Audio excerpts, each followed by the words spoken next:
ओम नमो भगवते वासुदेवाय। ओम नमो भगवते वासुदेवाय। ओम नमो भगवते वासुदेवाय। नारायणं नमस्कृत्य नरं चैव नरोत्तमं देवीं सरस्वतीं व्यासं ततो जयामुदीरयेत्। नष्टप्रायेष्वभद्रेषु नित्यं भागवतः सेवया भगवति उत्तमश्लोके भक्तिर्भवति नैष्टिके। कृष्णाय वासुदेवाय देवकी नन्दनाय च नन्दगोपकुमाराय गोविन्दाय नमो नमः। ॐ अज्ञानतिमिरान्धस्य ज्ञानाञ्जनशलाकया चक्षुरुन्मीलितं येन तस्मै श्रीगुरवे नमः। नमः ॐ विष्णुपादाय कृष्णपृष्ठाय भूतले श्रीमते भक्तिवेदान्तस्वामिन्निति नामिने। नमस्ते सारस्वती देवे गौरवाणी प्रचारिणे निर्विशेष शून्यवादी पाश्चात्य देशतारिणे। जय श्री कृष्ण चैतन्य प्रभु नित्यानंद श्री अद्वैत गदाधर श्रीवासादि गौर भक्त वृंद। हरे कृष्णा कृष्ण कृष्णा हरे हरे। हरे राम राम राम हरे हरे। मां विष्णुवादाय कृष्ण कृष्णाय श्रीमते लोकनाथ स्वामी ज्ञानिने नमस्ते गुरुदेवाय सर्वसिद्धि प्रदायिने सर्वमंगल रूपाय सदानंद। मुखं करोति वाचालं पङ्गुं लङ्घयते गिरिं यत्कृपातमहं वन्दे श्रीगुरुं दीनतारिणं परमानन्दमाधवं श्रीचैतन्येश्वरं गौरांग महाप्रभु नित्यानंद महाप्रभु राधा गोविंद भगवान की जय। श्रील प्रभुपाद की जय। गुरु महाराज की जय। सर्वप्रथम मैं महाराष्ट्र के चरणों में मेरा सादर दंडवत प्रणाम विवादित करता हूँ, निवेदित करता हूँ। साथ ही साथ आप सभी वैष्णव के जितने भी उपस्थित वैष्णव है, सभी वैष्णव के चरण कमलों में अ, मेरा विनम्र प्रणाम अर्पित करता हूँ। और जैसे महाराज जी कह रहे थे, सेवा है आप सभी श्रोतागणों की मैं सेवा करूं, तो इस सेवा को मैं आरंभ करता हूँ।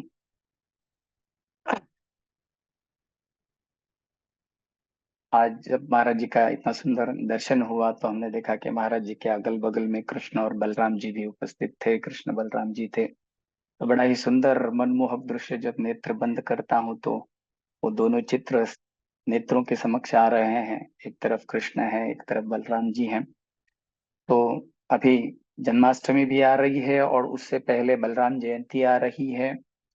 और आज भी एक बहुत ही विशेष दिवस है। जैसे हम देखते हैं कि श्रावण मास आरंभ हो रहा है, सावन आरंभ हो रहा है। सावन धूमधाम बरस भी रहा है पूरे भारत भर में।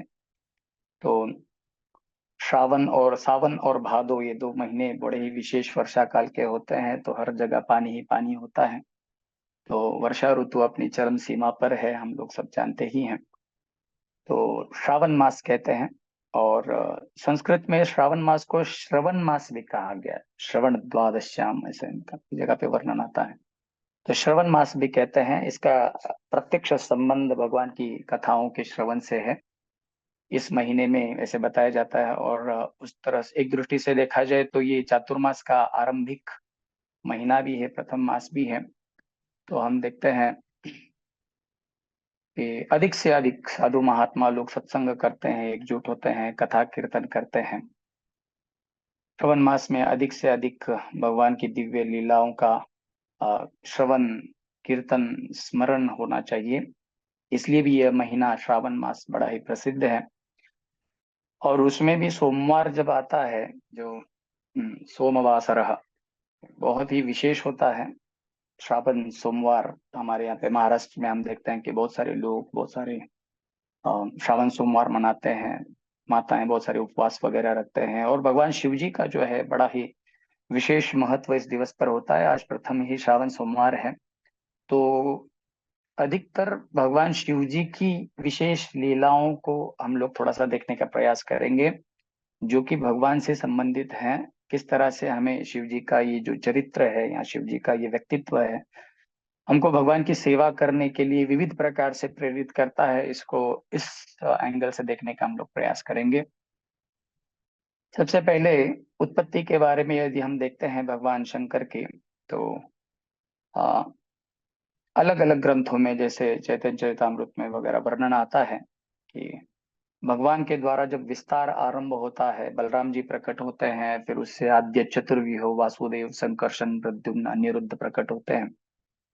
तो उसमें से जो संकर्षण भगवान है, जो कि प्रत्यक्ष बलराम जी हैं, तो संकर्षण जी का ही एक विस्तार शंभु के रूप में माना जाता है। शंकर के रूप में प्रत्यक्ष संकर्षण से ही भगवान शिव जी प्रकट होते हैं, ऐसा भी वर्णन मिलता है। और भागवत में तो तीसरे स्कंद में कथा आती है जहाँ पे वो ब्रह्मा जी के भुक्ति से शंकर प्रकट हो जाते हैं। तो एक बहुम लीला है, एक विशेष लीला है, आद्य लीला इस सृष्टि के आरंभ की। अपने मूल रूप में, शंभु रूप में, जो आदि शिव हैं, तो उस रूप में वो संकर्षण के ही एक्सपांड है, विस्तार है। और इसका काफी सारी जगह पे इसका उल्लेख आता है, इसका रेफरेंस मिलता है।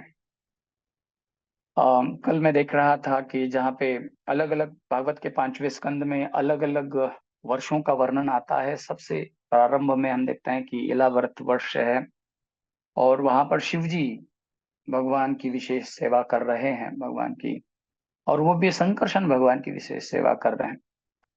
तो हम देखते हैं कि शिव जी एक विशेष मंत्र से प्रार्थना करते हैं भगवान संकर्षण की, क्योंकि संकर्षण उनके आराध्य देव बताए गए हैं। अपने पत्नी पार्वती जी के साथ और उनके साथ अर्बुद, कहते हैं कि बहुत सारे अब्जो सेविकाएं हैं, केवल केवल दासियां हैं स्त्री रूप में, और केवल भगवान शंकर ही है पुरुष रूप में। तो उन सबको लेकर वो भगवान संकर्षण की सेवा करते हैं, उपासना करते हैं, प्रार्थना करते हैं, ध्यान करते हैं। तो उस श्लोक के तात्पर्य में आरंभ में ही प्रभुपाद जी लिखते हैं कि हम काफी बार देखते हैं कि भगवान शंकर जो है वो उन्मुनी अवस्था में, अपनी जैसे योगी होते हैं, अध खुले नेत्रों से ध्यान करते रहते हैं। तो शिव जी का ऐसा एक दृश्य देखने देखने मिलता है, चित्र देखने मिलता है, जहाँ पे शिव जी ध्यान में बैठे हैं। तो प्रभुपाद जी कहते हैं कि ये जो ध्यान कर रहे हैं वो किसका ध्यान कर रहे हैं? वो भगवान संकर्षण का ध्यान कर रहे हैं, बलराम जी का ध्यान कर रहे हैं। क्यों? क्योंकि एक तो वो उनके आराध्य हैं, और ऊपर से वहां पे स्पष्ट रूप से कहा गया है शिव जी के अस्तित्व का मूल संकर्षण भगवान है, बलराम जी हैं। तो बलराम जी तो आदि गुरु है, हम लोग जानते हैं, भगवान की एक विशेष शक्ति है। भगवान की दो शक्तियां होती हैं। हम्म, एक चित शक्ति होती है, और एक आनंद प्रदान करने वाली शक्ति लादिनी शक्ति होती है, जो भगवान को आनंद देती है, जिसके अधिष्ठात्री राधा रानी है। और जो एक वित्त शक्ति होती है ज्ञान प्रदान करने के लिए, संवित, उस शक्ति के अधिष्ठात्री बलराम जी है, क्योंकि वो आदि गुरु हैं। तो हम देखते हैं कि यही चरित्र धीरे धीरे से हम भगवान शंकर में भी देख सकते हैं। जो बलराम जी का स्वरूप है, जो भगवान जी बलराम जी की जो सेवा है, उसी को भगवान शंकर आगे कैरी फॉरवर्ड करते हैं। तो संकर्षण की इस जगह जगह पे भागवत में संकर्षण जी की स्तुति भगवान शिव जी ने की है, शंकर ने की है। तो ये तत्व के दृष्टि से भी देखा जाए तो जो चतुर्व्यूह वासुदेव संकर्षण प्रद्युम्न अनिरुद्ध, जो संकर्षण है, ये अलग अलग चार चतुर्व्यूहों के अलग अलग कार्य बताए गए हैं। कोई हृदय के देवता है जैसे वासुदेव जी हैं, तो कोई मन के देवता हैं। तो ये संकर्षण जो है, ये विनाश के देवता माने जाते हैं। भौम लीला में वो सृष्टि के विनाश के कार्यों को, बहुत सारे क्रोध को, अग्नि को, सर्प को, शिव जी को, इनको सबको साथ में लेके विनाश करने का कार्य संकर्षण करते हैं, उनके कार्य में होता है। तो प्रभुपाद जी उस श्लोक के तात्पर्य में ये बात भी स्पष्ट करते हैं कि हम देखते हैं कि भगवान शंकर हो या भगवान संकर्षण हो, ये विनाश की लीलाएं करते हैं, कोई तमोगुनी कार्य करते हैं। तो चूंकि वो भगवान है तो उस कार्य से वो निर्लिप्त रहते हैं, वो उस कार्य में व्याप्त नहीं होते, उनके द्वारा वह कार्य किए जाते हैं। तो कभी कभी किसी को ये भ्रम हो सकता है कि इस तरह के कार्य करने से भगवान शिव जी ही तमोगुनी बन जाते हो। ऐसी बात नहीं है, वे सदैव विशुद्ध सत्व गुण में स्थित रहते हैं, भगवान शंकर, संकर्षण भगवान। तो कभी भी भौतिक कर्म बंधन में या गुणों में वो कभी भी बाध्य नहीं होते। न च मांसानि कर्माणि निबद्धन्ति धनंजय, उदासीन उदासीन मस्तकम तेषु कर्मसु। भगवान कभी भी इस तरह के कर्मों में लिप्त नहीं होते हैं। ये थोड़ी सी तत्व की बातें हुई। तो हम देखते हैं कि चूंकि भगवान बलराम जी आदि गुरु हैं, तो ऐसे भी कुछ गुण भगवान शंकर में पाए जाते हैं। कल मैं जब चिंतन कर रहा था, इनकी लीलाओं का चिंतन कर रहा था, तो मैंने देखा कि बलराम जी जो है बहुत ही विशेष उनका चरित्र है। हम देखते हैं कि बलराम जी आदि गुरु होते हैं। तो गुरु तत्व बड़ा ही विशेष होता है। गुरु तत्व जो होता है, हम देखते हैं कि जब गुरु आरती हम लोग गाते हैं, गुरुअष्टकम गाते हैं, तो गुरु जो होते हैं तत्राति दाक्षात अतिवल्लभस्य, भगवान के विशेष लीलाओं को समझने में, उनको उसमें आस्वादन करने में गुरु जो है वो बहुत ही निपुण होते हैं, पटु होते हैं। और वो अपने भक्तों को भी इस तरह से उन लीलाओं में लगाते हैं। अलग अलग प्रकार, श्री विग्रह आराधन नित्य नाना श्रृंगार तन मंदिर मार्जनादो युक्तस्य भक्तांश नियुंजतोपि, नियुंजतोपि का अर्थ है नियोजित करते हैं। तो इस तरह से हम देखते हैं कि आरंभ में गुरु ही इन कार्यों को करते हैं, उसको उसका आस्वादन करते हैं, उन लीलाओं का आस्वादन करते हैं। तो बलराम जी के चरित्र में यदि आप देखें तो आपको पता चलेगा कि बलराम जी जो है, ऐसा विशेष उनका चरित्र है कि भगवान के अलग अलग, जैसे भगवान के बहुत सारे भाव होते हैं, रस होते हैं, जिनमें भगवान की सेवा की जाती है। तो उसमें से 5 मुख्य रस हैं। शांत रस है, दास्य रस है, सख्य रस है, वात्सल्य रस है और माधुर्य रस है। तो बलराम जी इन पांचों रसों में उनकी सेवा करते हैं। जैसे हम देखते हैं कि शांत रस में तो बलराम जी उनका धाम बन जाते हैं, अनंत शेष बन जाते हैं, बांसुरी मुकुट, जो भी कुछ भगवान की लीला का विस्तार है या लीला में सहकार्य करने वाले जो भी, चाहे वस्तु हो या कुछ भी हो, तो बलराम जी अपना विस्तार करते हैं। इस तरह से शांत रस में सेवा करते हैं। दास्य भाव में तो उनकी सेवा में वो रहते ही हैं। और साथ ही साथ सखा तो बलराम जी है ही हैं भगवान के। वात्सल्य भाव भी बलराम जी का अत्यधिक है।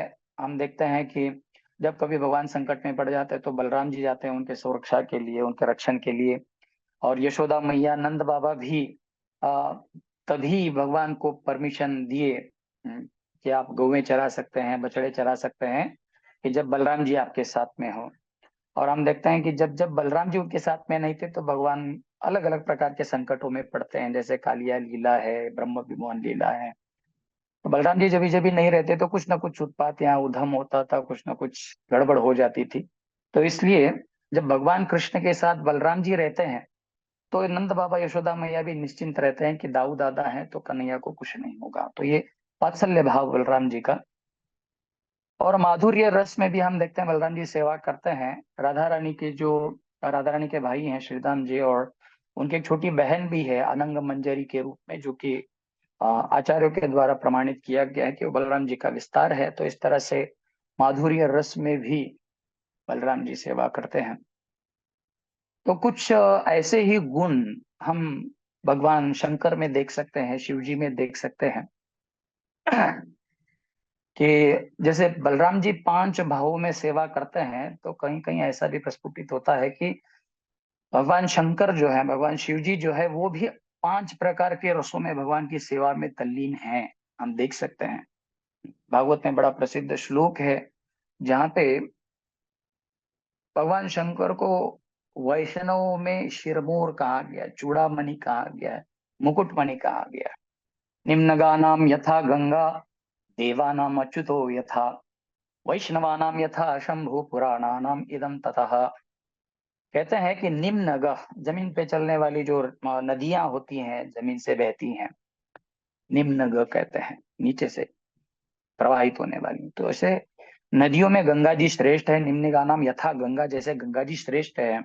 देवानाम अच्युतो यथा यथा, जैसे देवी देवताओं में भगवान विष्णु या भगवान अच्युत श्रेष्ठ है, वैसे वैसे ही वैष्णवानाम यथा शंभु, वैष्णव में भगवान शंकर जो है वो बड़े प्रसिद्ध हैं, श्रेष्ठ हैं। वैष्णवानाम यथा शंभु, शिरोमणि है, मुकुटमणि है, वैष्णव में सर्वश्रेष्ठ वैष्णव भगवान शिव जी हैं।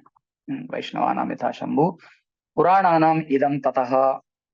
तो सारे पुराणों में जैसे भागवत श्रेष्ठ है, तो उसी प्रकार से हम देखते हैं कि भगवान की सेवा में अलग अलग रसों में अपने आप को लगाए हुए भगवान शिव जी तत्परता से प्रभु की सेवा में तल्लीन है। तो चूंकि वो आदि गुरु हैं, वो हमको बताते हैं कि भगवान की सेवा कैसे की जाती है, किस प्रकार से की जाती है। तो हम क्रमशः देखेंगे कि किस प्रकार से अलग अलग भाव में शंकर भगवान भगवान की सेवा कर रहे हैं। शांत रस में भगवान की सेवा कर रहे हैं भगवान शिव जी। तो इसकी एक सुंदर कथा आती है कि जब भगवान निर्धारण कर रहे थे कि हमें गोलोकम च परित्यज्य, भगवान गोलोक धाम को छोड़ के नीचे इस गोकुल धाम भूलोक के जो वृंदावन भूलोक का जो व्रज धाम है, वहां पर लीला करने के लिए आना चाहते थे, तो सभी अपने भगवान क्योंकि अकेले नहीं आते हैं, स पार्षद श्रिया धाम सह अवतरी, वो अपने पत्नी के साथ, श्रिया के साथ, धाम के साथ, वैष्णव के साथ आते हैं। तो सबको मना रहे थे, प्रभु लगे हुए थे, आप भी चलिए, राधा रानी जी, जमुना जी, गिरिराज जी, आप सब लोग चलिए चलिए चलिए। तो त्रिदेव ब्रह्मा विष्णु महेश, ये तीनों भी भगवान कृष्ण के पास गए और उन्होंने आग्रह किया कि हम भी आपकी लीला में सम्मिलित होना चाहते हैं। तो भगवान ने तुरंत सवाल पूछा, फिर ये संसार के मैनेजमेंट को कौन देखेगा, ये सेवा कौन करेगा? तो उन्होंने कहा कि हाँ, एक रूप से तो हम करते ही रहेंगे, लेकिन हम आपके लीला में सम्मिलित होना चाहते हैं। तो उन्होंने कहा कि ये माधुर्य लीला है, ऐसे हर कोई थोड़ी ना उसमें प्रविष्ट हो पाएगा। तो इन्होंने आग्रह किया त्रिदेवों ने कि प्रभु कम से कम ऐसी कुछ व्यवस्था कर दीजिए कि हम आपकी लीला में अलक्षित रूप से प्रविष्ट हो पाए, या एटलीस्ट आपकी लीला का प्रत्यक्ष रूप से दर्शन कर पाए। तो भगवान ने सजेस्ट किया कि हाँ, ऐसा हो सकता है कि आप ब्रजधाम में जो है वो पहाड़ बन जाइए, पहाड़, क्योंकि पहाड़ काफी ऊंचे होते हैं, और हम आएंगे वहां पर, लीलाएं भी करेंगे, और साथ ही साथ आपको वहां पे बैठे बैठे भी मेरी वृंदावन की हर लीलाओं का दर्शन भी हो पाएगा। तो बोले ठीक है, तैयार हो गए कि चलिए हम पहाड़ बनते हैं। तो तीनों जो ब्रह्मा विष्णु महेश है, तीन पहाड़ वृंदावन में बनते हैं। हम सबसे पहले देखते हैं कि गिरिराज महाराज की जय। जो गिरिराज गोवर्धन है वो भगवान विष्णु स्वरूप है, विष्णु के ही स्वरूप है, भगवान है साक्षात। तो गिरिराज जी विष्णु का अवतार माना जाता है। और जब हम देखते हैं राधा रानी लाडली लाल का जो मंदिर है, जहाँ बरसाने में स्थित है, तो वहां पे चार अलग अलग पर्वत हमको देखने मिलते हैं।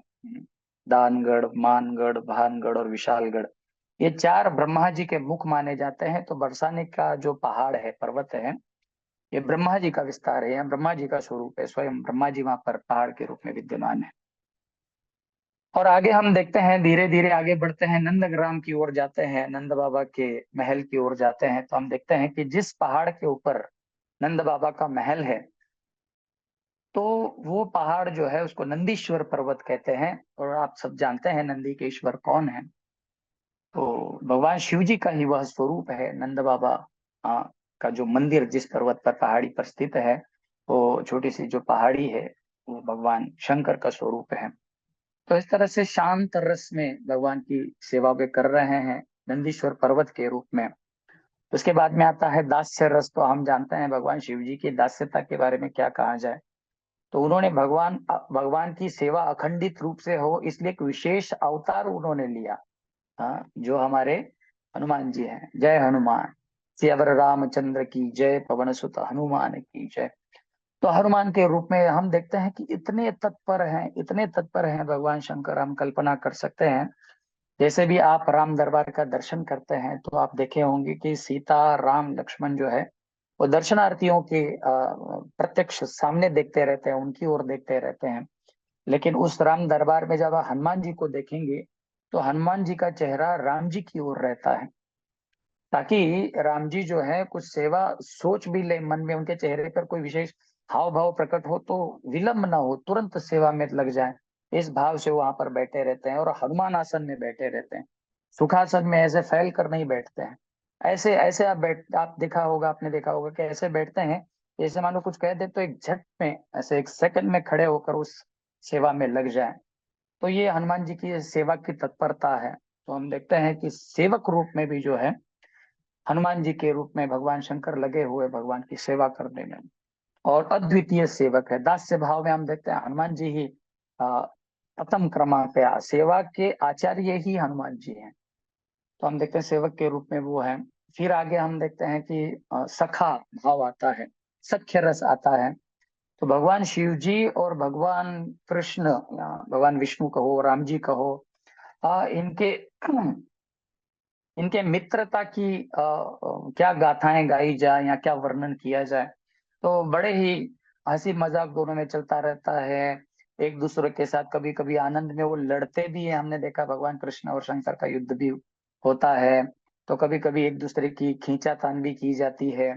हम रामचरितमानस में एक प्रसंग आता है जहाँ पर हम देखते हैं कि भगवान जो है बलराम भगवान शंकर अपनी बारात में नंदी पर बैठ के वो जा रहे थे, पार्वती पर्वतराज हिमालय के पास या उनके घर जा रहे थे, बारात लेके जा रहे थे। तो भगवान विष्णु ने देखा कि बाराती के रूप में सारे सभी देवी देवताएं चल रहे हैं सज धज के एकदम टिप टॉप होके, और शंकर जी भी जो है बड़े थोड़े से उदासीन लग रहे हैं। तो विष्णु ने सोचा कि कुछ तो गड़बड़ है, ये शोभा यात्रा ऐसी नहीं होनी चाहिए, क्योंकि क्योंकि जो शोभा यात्री हैं, जो यात्रा में चलने वाले हैं, वो दूल्हे राजा को सूट नहीं कर पा रहे हैं, जम नहीं रही जोड़ी दोनों की।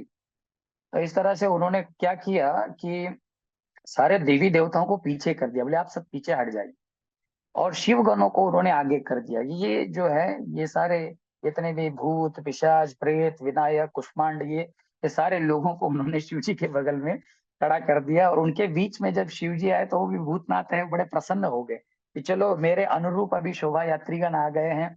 और वो भी सारे एकदम धूमधाम के साथ नाच रहे थे, किसी का पैर है तो सिर नहीं, सिर है तो पेट नहीं, पेट है तो पीठ नहीं, हाथ है तो पैर नहीं, ऐसे चित्र विचित्र शोभा यात्रा।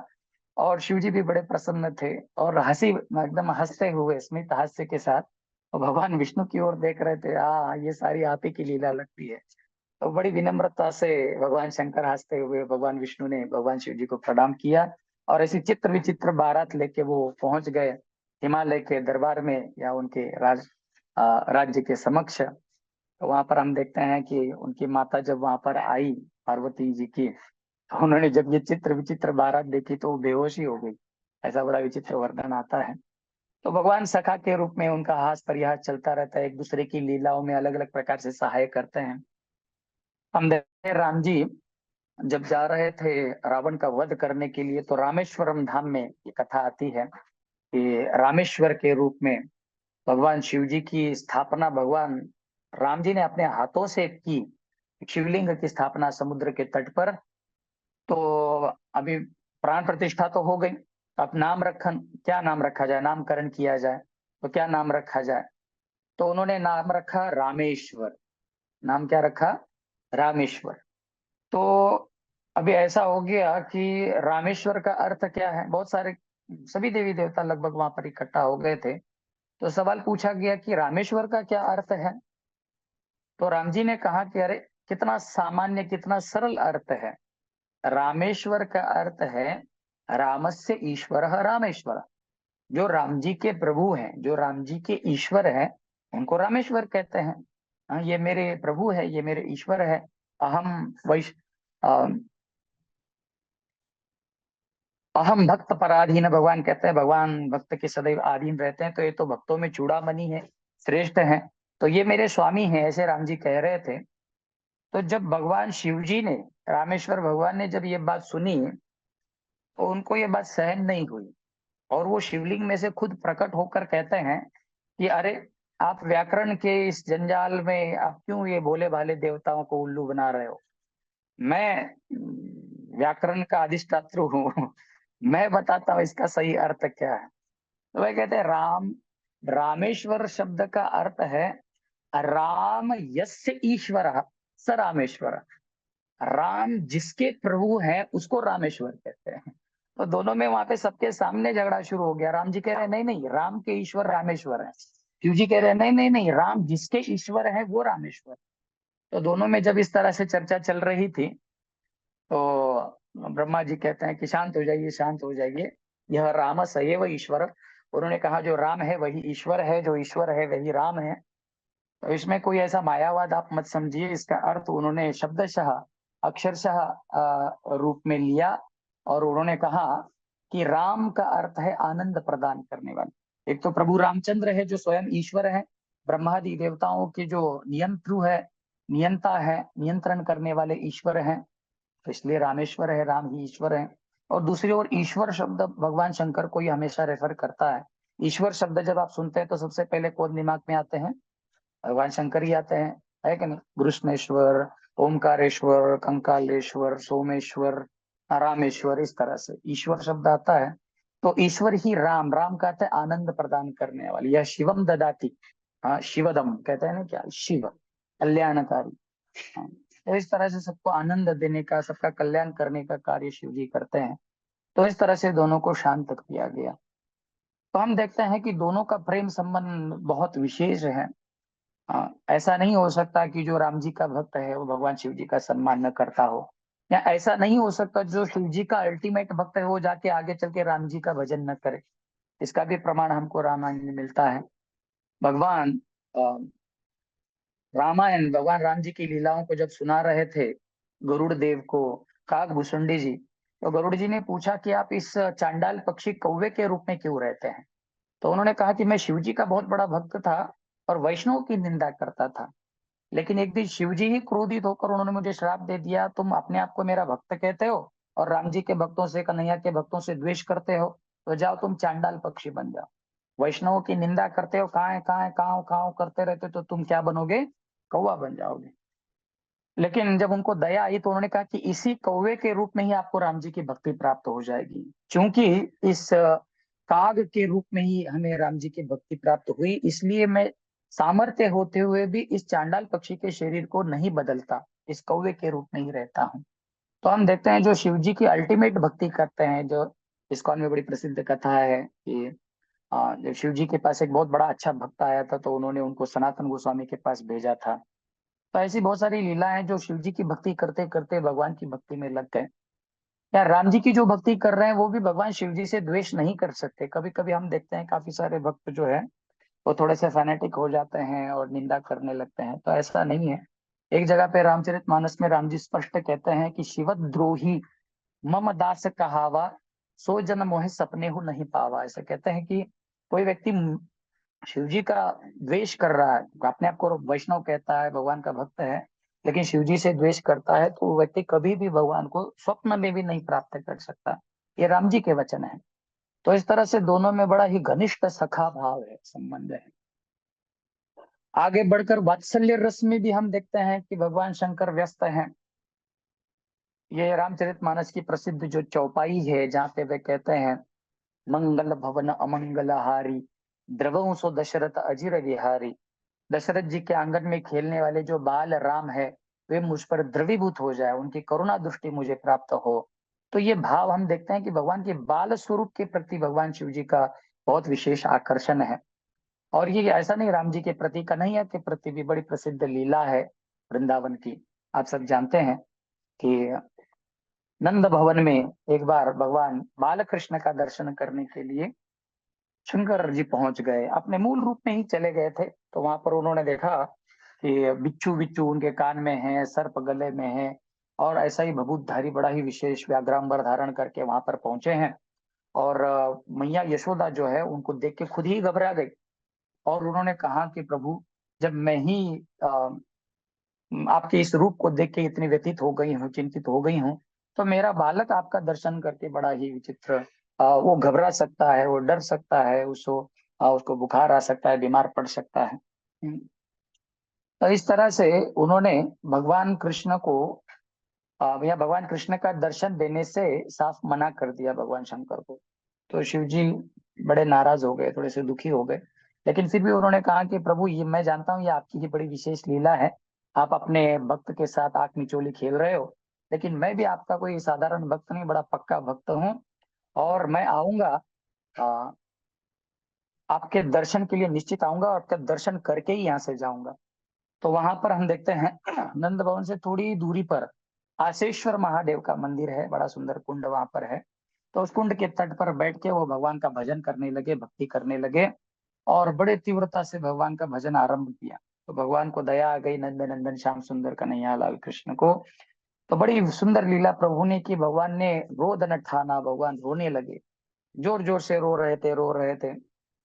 तो ऐसा रुदन यशोदा मैया ने कभी नहीं देखा। सारे वैद्यों को बुलाया गया, लोगों को बुलाया गया, अलग अलग प्रकार से उनको हंसाने का या रुदन शांत करने का प्रयास किया गया, भगवान का रोना रुक ही नहीं रहा।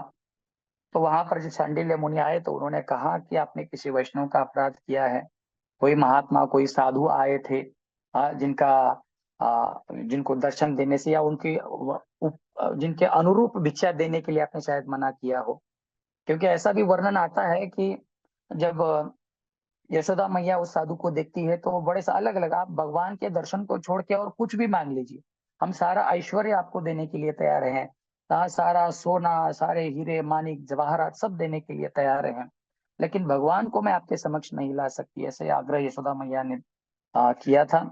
तो भगवान शिव जी ने कहा कि अरे आपको मैं ऐसा ऐश्वर्य प्रदान करूंगा जो आपने कभी नहीं देखा हो। ऐश्वर्य की मेरे पास कोई कमी नहीं है। मैं खुद भले ही स्मशान में रहता हूँ, लेकिन मेरे भक्त तो सोने की नगरी में वास करते हैं।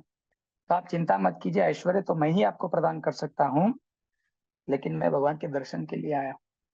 तो इस तरह से शांडिल्य मुनि ने कहा कि वो जो चाह रहे थे ऐसी सेवा आपने नहीं की, ऐसी भिक्षा आपने उनको नहीं दी, इसलिए ये प्रभु रो रहे हैं। तो फिर नंद बाबा ने बहुत सारे अपने सहचरों को भेजा कि देखो कौन महात्मा है, उनको बुला के लाओ। तो सारे जब इधर उधर ढूंढने लगे तो जब आए वासेश्वर वन में, तो वहां पर कुंड के तट पर वो महात्मा जी बैठे थे, शिव जी बैठे थे। तो उनको बुला लाए, आग्रह करके उनको लिवा लाए, उनको सामने खड़ा किया, पाद प्रक्षालन, उनकी सेवा की गई। और उसके बाद में कन्हैया लाल को जो है उनके सामने लाया गया, उनके हाथ में गोद में रखा गया। और जब मन भर के भगवान शंकर ने भगवान कृष्ण का दर्शन, कन्हैया लाल बाल कृष्ण का दर्शन किया, तब फिर भगवान धीरे धीरे शांत हो गए, उनका रुदन रुक गया। तो इस तरह से हम देखते हैं कि बाल मूर्ति के प्रति, भगवान के बाल स्वरूप के प्रति भी भगवान शंकर का बहुत ही विशेष स्नेह है, बहुत प्रेम है। साथ ही साथ हम देखते हैं कि वात्सल्य रस के साथ माधुर्य रस में भी भगवान शंकर जो है वो आ, सेवा करते हैं, भगवान की लीलाओं में सहभाग लेते हैं। तो कथानक इस प्रकार से है कि जब देखा भगवान बांसुरी बजाकर, भगवान अपिता रात्रि शरदोत्फुल्ल मल्लिका विक्षरंतु मनश्चक्र योग माया मुपाश्रिता, भगवान ने शरदकालीन रात्रों में जब गोपियों का आह्वान किया, तो भगवान शिव जी ने भी इच्छा प्रकट की कि मुझे इस भगवान की विशेष लीला में प्रवेश प्राप्त करना है। तो वो जा रहे थे अपने मूल रूप में ही प्रवेश करने के लिए, या लीला अवगाहन देख करने के लिए, देखने के लिए। तो वृंदा देवी ने उनको रोक लिया, बोले भगवान की ये विशेष लीला है और इसमें कोई भी व्यक्ति प्रवेश नहीं कर सकता, कोई नहीं प्रवेश कर सकता। ब्रह्मा इंद्र चंद्र वरुण गंधर्व, कोई देवी देवता हो, कोई महान व्यक्ति हो, कोई भी। तो उन्होंने बड़ा आग्रह किया कि नहीं, मैं तो प्रवेश करना चाहता हूँ, मैं तो दृढ़ इच्छा के साथ यहाँ पर प्रकट हुआ हूँ, संकल्प लेके आया हूँ। तो उन्होंने कहा कि आप यहाँ पर रुकिए, मैं कुछ अन्य अथॉरिटीज हैं उनसे बात करके आती हूँ। तो वो पहुंची विशाखा ललिता सखी के पास, और उन्होंने आग्रह किया ललिता सखी से कि ऐसे ऐसे भगवान शिव जी प्रवेश करना चाहते हैं। तो ललिता ललिता सखी पर्सनली वहां पर आई और उन्होंने बातचीत की शिव जी के साथ। बोले आप सही में प्रवेश करना चाहते? बोले हाँ, पक्की बात है, एकदम दृढ़ संकल्प। तो उन्होंने कहा कि आप इस रूप में तो नहीं जा सकते, ये संभव नहीं है। तो आप तो उन्होंने जो कुछ जो विशेष गुह्य गोपनीय बातें सखी भाव में होती हैं, उसका उद्घाटन करते हुए शिक्षा प्रदान करती हैं ललिता सखी। ललिता को शंकर गुरु के रूप में धारण करते हैं और उनसे इस विशेष शिक्षा को प्राप्त करते हैं, और अंत में कहते हैं कि ये शरीर भी आपको बदलना पड़ेगा। तो वृंदावन में हम देखते हैं कि जमुना जी के पूर्वी तट पर मान सरोवर है। ये बड़ा ही विशेष सरोवर है मान सरोवर, इसका नाम भी उस रासलीला के प्रसंग में ही पड़ा। हम देखते हैं रासलीला के प्रसंग में जब राधा रानी मान करके नाराज हो गई थी कि प्रभु जो और जो लीलाएं मेरे साथ करते हैं, प्रेम का आदान प्रदान, वैसे ही अन्य गोपियों के साथ भी चल रहा है। और साथ ही साथ मैं भी एक सामान्य गोपी के समान ही अनुभव कर रही हूँ। तो राधा रानी बड़ी नाराज हो गई थी, उनका दिव्य क्रोध जो है मान के स्वरूप में प्रकट हुआ, और वो जाके आंसू बहाते हुए उस निर्जन वन में बैठ गई। तो वहां पर उनके आंसुओं से ही इस कुंड की निर्मित हुई है, ऐसी भी लोक कथाएं हैं। तो कहा कि इस मान सरोवर में, ललिता जी कहती हैं कि आप मान सरोवर में डुबकी लगाइए, और जैसा रूप होना चाहिए रासलीला में प्रवेश करने के लिए, ऐसा रूप आपको प्राप्त हो जाएगा। तो भगवान शंकर जो है वो मान सरोवर में डुबकी लगाते हैं। जब वहां पर प्रविष्ट हुए तो शिव जी के रूप में प्रविष्ट हुए, और जब बाहर निकले तो एक दिव्य स्वरूप धारण किए गोपी के रूप में, गोपी भाव के साथ गोपी के स्वरूप में भगवान शंकर प्रकट हो गए। और इस तरह से भगवान रास लीला में प्रवेश पा पाए। तो ये भगवान के इस लीला को, बड़ा ही इस विलक्षण लीला को चीर अनंत काल तक लोग स्मरण रखे। इसलिए हम देखते हैं कि भगवान के जो प्रपौत्र हैं वज्रनाभ जी, उन्होंने इस लीला को ही मद्देनजर रखते हुए गोपीश्वर के रूप में भगवान शंकर की प्रस्थापना की है वृंदावन धाम में। हम देखते हैं क्योंकि वो रास लीला का स्थल है वृंदावन, तो वहां पर गोपीश्वर महादेव के रूप में आज भी आप देखेंगे। तो वहां पर गोपीश्वर का आप कोई चित्र मोबाइल में भी खोल कर देख सकते हैं, कि आप दर्शन जब वहां पर करेंगे तो आपको पता चलेगा कि वहां पर वृंदावन में गोपीश्वर महादेव के उस पिंडी पर आप देख सकते हैं, शिवलिंग पर उनको नथ ओढ़ाई जाती है, ओढ़नी ओढ़ाई जाती है, चुनरी ओढ़ाई जाती है, और नारी के रूप में वहां पर भगवान शंकर को सजाया जाता है। गोपीश्वर महादेव की जय। तो इस प्रकार से हम देखते हैं कि 5 अलग अलग रसों में हम देखते हैं कि भगवान शंकर प्रभु की सेवा में तल्लीन है, सेवाएं कर रहे हैं। क्योंकि बलराम जी आदि गुरु हैं, तो शंकर भी आप देख सकते हैं कि वे भी आदि गुरु हैं। अब जितनी भी विद्याएं संसार में हो, आप उसके जड़ में जाइए, मूल में जाइए, तो आपको भगवान शिव जी दिखाई देंगे। कोई भी, जैसे कोई नृत्य करना चाहता है, नटनाट्य, हम देखते हैं कि नटराज जो है वो शंकर उसके आद्य हैं। या फिर कोई व्यक्ति संस्कृत पढ़ना चाहता है तो माहेश्वर सूत्र प्रसिद्ध है। उन्होंने डमरू बजा के इन 14 सूत्रों को पाणिनि ऋषि को प्रदान किया, जहाँ से व्याकरण प्रकट होता है सब कुछ। हम योग में देखते हैं, अलग अलग प्रकार के योग आसन करते हैं, तो उसमें भी आदि, तो कहते हैं ना क्या, आदि योगी भगवान शंकर हैं, शिव जी हैं। तो कोई भी शिक्षा हो, कोई ज्ञान हो, उसके मूल में भगवान शिव जी हैं। जैसे रामायण है, रामायण के मूल वक्ता भी भगवान शंकर ही हैं। रामायण शतकोटि अपारा, भगवान शिव जी ही कथा सुना रहे हैं, राम जी की लीला सुना रहे हैं पार्वती जी को। और वैष्णव का प्राण स्वरूप जो ग्रंथ है श्रीमद् भागवतम, उसके मूल आचार्य भी कौन है? भगवान सुखदेव गोस्वामी मूल प्रवक्ता भागवत के माने जाते हैं। और उनके जीवन में ये प्रसिद्ध घटना हम लोग सब श्रवण श्रवण कर चुके हैं, बारंबार सुनते हैं, कि शुक के रूप में, तोते के रूप में भगवान शिव जी के यहाँ कैलाश पर गए थे, और वहीं पर वो श्रवण कर रहे थे इस दिव्य भागवत कथा को, जो एकांत में बैठ के भगवान शंकर अपने पत्नी पार्वती को सुना रहे थे। और पार्वती, उनको बीच में थोड़ी सी तंद्रा सी आ गई, थोड़ी समाधि सी लग गई। तो कथा श्रवण में कोई व्यत्यय ना आ जाए, भंग ना आ जाए, इसलिए पार्वती के आवाज में जो सुखदेव गोस्वामी है तोते के रूप में, हाँ हाँ जी जी बराबर है, सही है, तो इस तरह से जो है वो प्रत्युत्तर दे रहे थे, और ध्यान मग्न होकर, तल्लीन होकर भगवान शंकर जो है उस भागवत कथा को निरंतर रूप से कहते जा रहे थे, कहते जा रहे थे, कहते जा रहे थे। तो जब माता बीच में उठ गई, बोले अरे प्रभु क्षमा कीजिए, हमको थोड़ी सी आंख सी लग गई थी, आप क्या बता रहे थे? तो शिव जी बड़े अचंभित तो हो गए कि फिर हाँ हाँ हूँ कौन कर रहा था। तब उन्होंने ध्यान से देखा तो पता चला कि तोते के रूप में कोई व्यक्ति कथा सुन रहा है, तो त्रिशूल लेके पीछे पड़ गए थे। माता ने उनको रोक लिया। शिव जी के डर से उन्होंने व्यास मुनि के पत्नी के गर्भ में प्रविष्ट हुए, और सुखदेव गोस्वामी के रूप में प्रकट हो गए। तो भागवत के भी मूल प्रवक्ता हम देख सकते हैं स्वतः भगवान शंकर ही हैं। तो चूंकि ये श्रवण मास है, हमको अधिक से अधिक भगवान की लीलाओं का श्रवण करना चाहिए, कीर्तन करना चाहिए। और जो भगवान शंकर हैं, जो हम देखते हैं कि भगवान की लीलाओं में हर प्रकार से, आज भी आप प्रत्यक्ष रूप से देखेंगे तो भगवान की सेवा में तत्परता से शिव जी डटे हुए हैं, लगे हुए हैं। अब भगवान शिव जी के जैसे आप देखेंगे कि कितने भी बड़े बड़े जो धाम होते हैं, वहां पे धामेश्वर के रूप में भगवान शंकर ही रहते हैं। जैसे बद्रीनाथ है ऊपर, तो वहां पर केदारनाथ के रूप में शिव जी हैं। या फिर आप जगन्नाथपुरी में जो जगन्नाथ जी है, वहां पे भुवनेश्वर या लिंगराज के रूप में भी शिव जी हैं। द्वारका में जाएंगे तो वहां पर सोमेश्वर के रूप में है। रामेश्वर की जी की कथा तो हम सुन ही लिए। इतना ही नहीं, स्वतः वृंदावन धाम में भी, जहाँ पे भगवान के जो प्रपौत्र वज्रनाभ है, भगवान के पुत्र प्रद्युम्न, उनके अनिरुद्ध और उनके वज्रनाभ, उन्होंने भगवान की स्मृति में जब अलग अलग देवों की, देवियों की स्थापना की, 4 देव 1 देवी, तो उसके साथ उन्होंने 4 देवों के साथ 4 महादेवों की भी स्थापना की। आप देखते हैं देवी के रूप में तो वृंदा जी है ही है, देवों के रूप में वृंदावन में उन्होंने गोविंद जी को प्रस्थापित किया। मथुरा जी में केशव देव हैं, दाऊ जी में बलदेव हैं, और गोवर्धन में हरिदेव है। ऐसे चार अलग अलग देव है, तो उनके बगल में ही, उनके साथ ही साथ उन्होंने महादेवों की स्थापना, वृंदावन में जहाँ गोविंद देव है वहां पर गोपीश्वर महादेव है, जहाँ पर मथुरा में केशव देव है वहां पर भूतेश्वर महादेव है, जहाँ पर गोवर्धन में हरिदेव जी है वहां पर चक्रेश्वर महादेव है। उन्होंने सोचा बलराम जी तो हमारे आदि गुरु हैं, हमारे अधिष्ठात्र देवता हैं, उनको क्या आवश्यकता है हमारे सहकार्य की, मदद की। तो बलदेव जी थोड़े से एक जगह दूरी पर है, और कामेश्वर के रूप में कामवन में, कामेश्वर के रूप में हम देखते हैं भगवान शिव जी सेवा कर रहे हैं, शिव जी सेवा कर रहे हैं।